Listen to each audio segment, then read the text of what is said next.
আর সকালে না স্নান সারার পরেও ঘুম একেবারেই ছাড়ছিল না, কেন কে জানে। অথচ সারা দিনটা পড়ে আছে, ঘুম না ছাড়লে কি করে হবে বলো তো। যাই হোক, অনেক জোর করে ঘুমটাকে ছাড়ালাম, ভাবলাম যে মায়ের সাথে একটু আড্ডা মেরে আসি। তো সেই মতো জিমে গিয়ে মায়ের সাথে একটু আড্ডা মারলাম, মানে শাশুড়ি মায়ের সাথে। আমরা একটু হাই হ্যালো করে নিলাম, দিয়ে তারপর আমি সোজা চলে গেলাম জিমে। তো জিম ফেরত আজকে ভাবলাম একটু চিজ এগ টোস্ট বানানো যাক।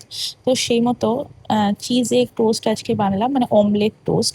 একটা দারুণ ফ্লেভার এসেছিল আর একটা ভীষণ সুন্দর টেস্ট এসেছিল। এটা ফার্স্ট টাইম ট্রাই করলাম। তো অপূর্ব খেতে হয়েছিল, দেখো আমার এক্সপ্রেশন দেখে মোটামুটি বুঝতে পারবে যে কি অপূর্ব খেতে হয়েছে। তো আমরা মোটামুটি সবাই খেলাম আজকে টোস্ট বানিয়ে। জিকোকেও দিলাম, জিকোরও বেশ ভালোই লেগেছে।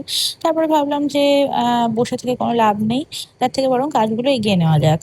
তো সেই মতো আমি ওয়াশিং মেশিনে জামা কাপড়গুলোকে অন করে দিলাম, দিয়ে আজকে আমাদের এই মাছগুলো এসেছে।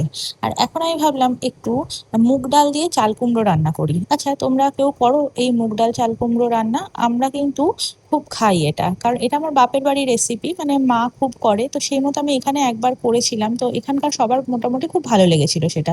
তাই আমি এখন চাল কুমড়ো হলেই মুগ ডাল দিয়ে মাঝে মাঝে করি এটা।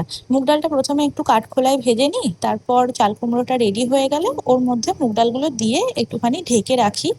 আর তারপর ঠিক এইরকম একটা টেক্সচার দাঁড়ায়, ভীষণ সুন্দর খেতে হয়। তারপর একটু ফ্রুটস খেয়ে নিলাম, দিয়ে তারপর তো যেটা হলো, ঝমঝম করে বৃষ্টি নামলো। আর বৃষ্টি দেখলে আমি তো ঠিক থাকতে পারি না, তাই একটু ভিজে নিলাম। তরুণকে বললাম, তরুণ ক্যামেরা ধর, আমি একটু ভিজি।